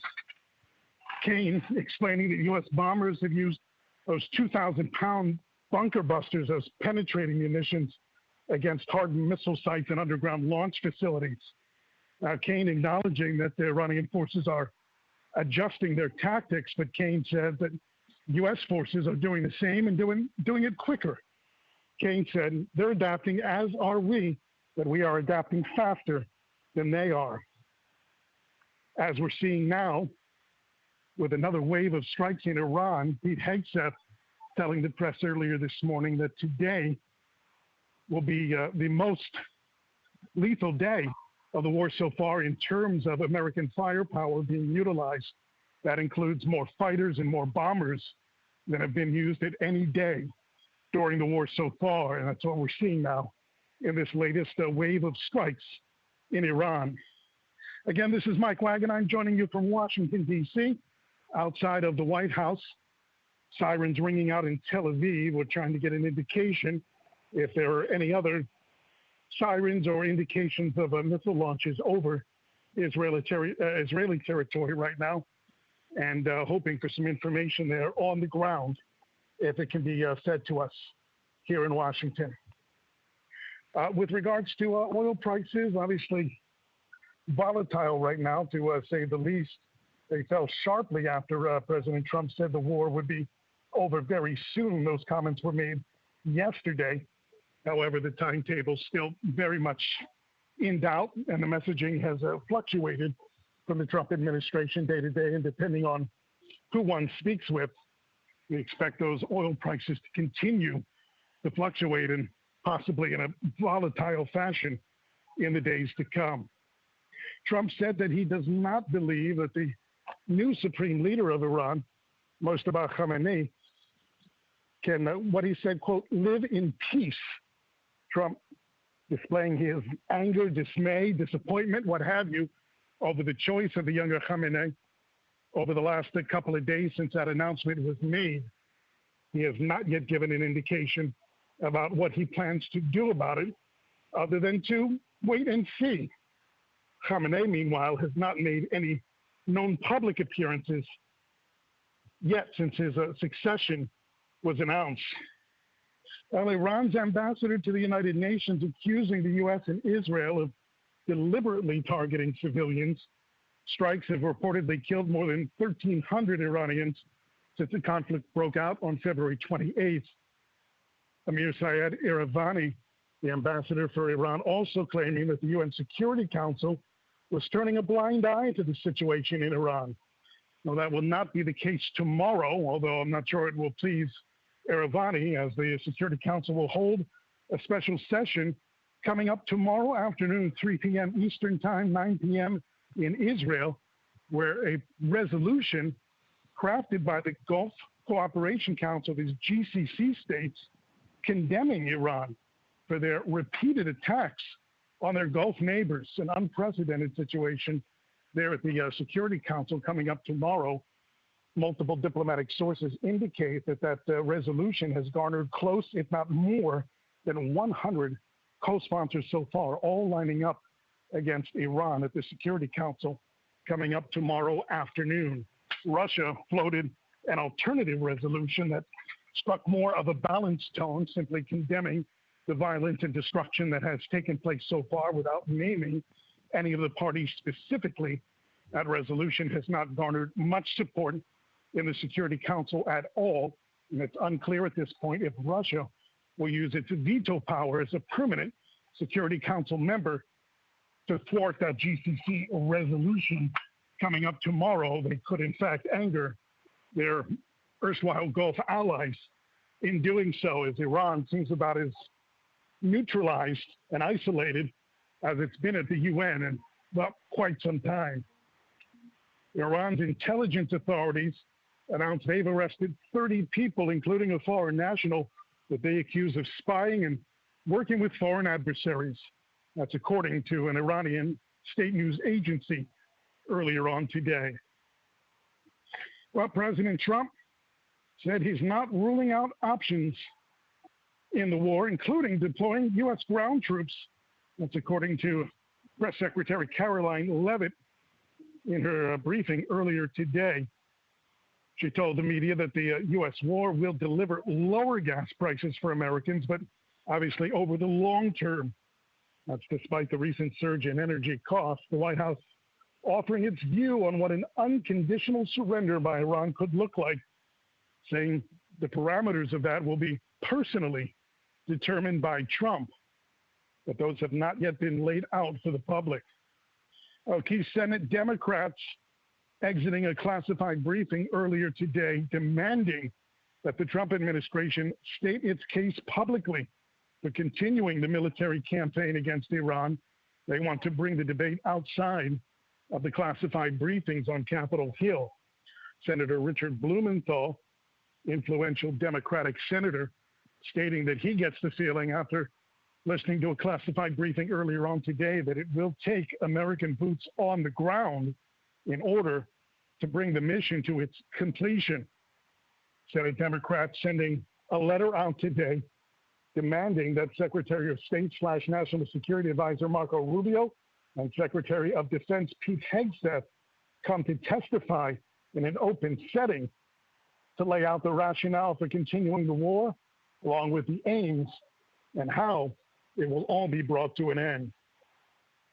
Russian officials telling Trump in a phone call yesterday that they have not been sharing intelligence on the location of U.S. military assets. That's according to Special Envoy Steve Witkoff, who gave a TV interview earlier on today. The Trump administration has been talking about easing sanctions on Russian oil to try to bring down energy costs as a result of the war with Iran. No final decision has been made yet, although that certainly appears the direction in which the administration is heading. Witkoff was asked how he could be so sure the Russians were not lying to him. He said, "I'm not an intelligence person. You'll have to ask the intelligence community in order to confirm that." But he's essentially taking the Russians at their word that they're not interfering. And Trump, asked about the same scenario a couple of days ago, said if in fact they are interfering, it's not working out very well for the Iranians so far. As we mentioned at the top, Iran has begun laying mines in the Strait of Hormuz, the crucial energy choke point that carries about a fifth of all crude oil around the world. And that's according to two people familiar with U.S. intelligence reporting.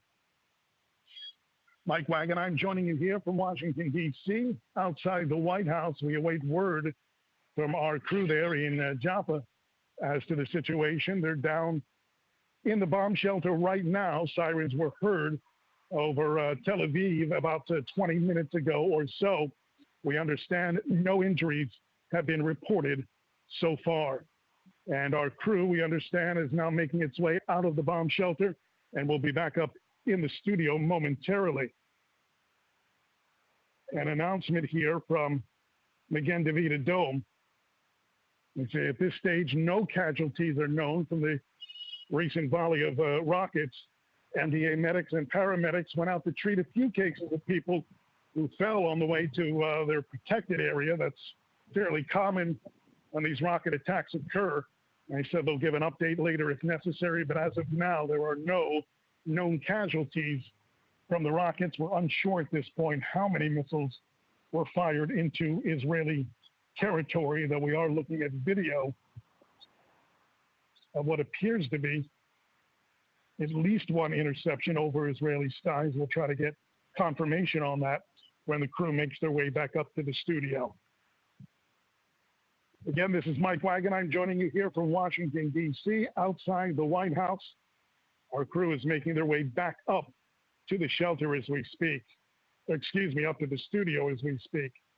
Getting word here from the Senate Foreign Relations Committee, and the chairman of that committee, Jim Risch, Republican from Idaho, he just sent out a statement saying a number of committee members have asked for a briefing on Iran, and that his staff is in the process of arranging that briefing. It's likely going to come next week. No indication there from the chairman, Risch, of the Senate Foreign Relations Committee if that briefing will take place in an open or closed setting. As I just mentioned a moment ago, Senate Democrats are demanding an open briefing and testimony from Secretary of State Marco Rubio and Defense Secretary Pete Hegseth. Don't forget, though, this is not only a Democratic issue, although most Republicans have not been as vocal in their opposition or concern about the situation.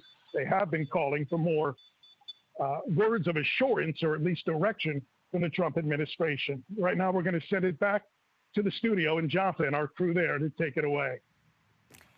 Thank you very much to our senior U.S. correspondent, Mike Wagenheim, once again taking over the broadcast from Washington so that we could get to the shelter.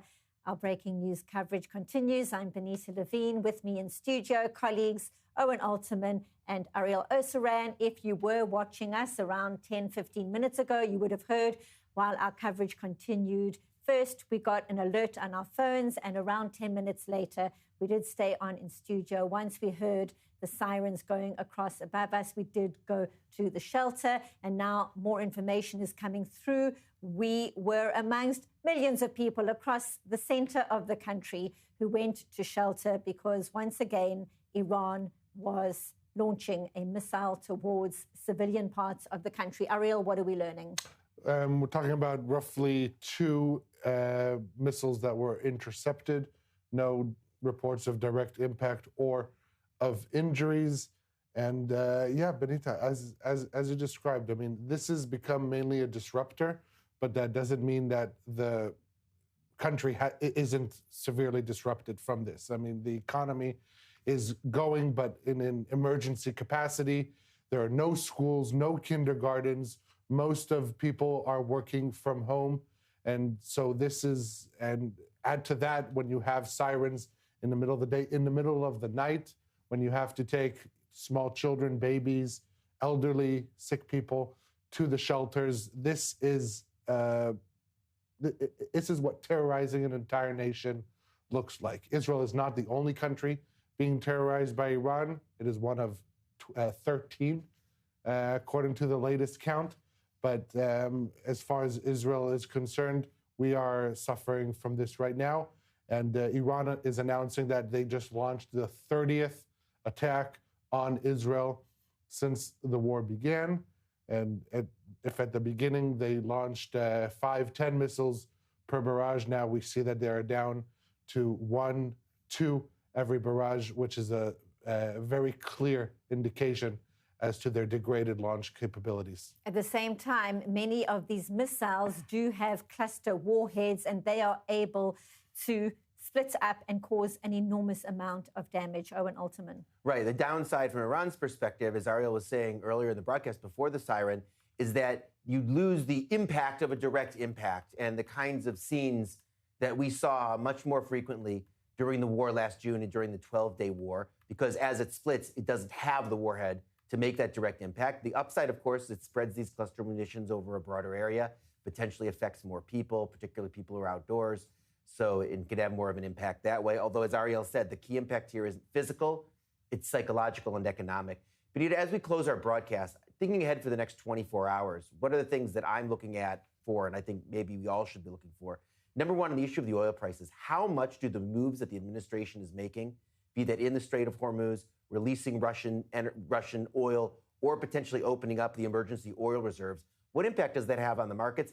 And could there be a situation where you could prosecute the war at high intensity and in parallel take these steps to ease the oil markets and that way, in a sense, square the circle? Obviously, the whereabouts of Mujtaba Khamenei, whatever whispers we're hearing from the Gulf states about their intentions and which way they're swinging in this war. And obviously, we'll continue here in Israel to analyze and overanalyze every comma, every period, and every half syllable out of Donald Trump's mouth. And in the meantime, on the ground, a quick update. We do know that IDF is striking terror targets once again inside Iran. Briefly, Ariel. Yeah, the IDF said it is launching a new wave of attacks against regime sites in Tehran. This coincides with reports of sounds of explosions heard in the Iranian capital. So in addition to going after Iran's offensive capabilities, Israel is also going after Iran's oppressive apparatus against its own people, trying to set the stage for the next phase of this war. And so the war continues. Senior Middle East correspondent Ariel Osran, senior correspondent Owen Altman, thank you as always. And that is a wrap for this breaking news edition. You can, of course, follow us for more on social media and check out our live English broadcast lineup so you can cover all the details. I'm Benita Levine. Thanks for watching.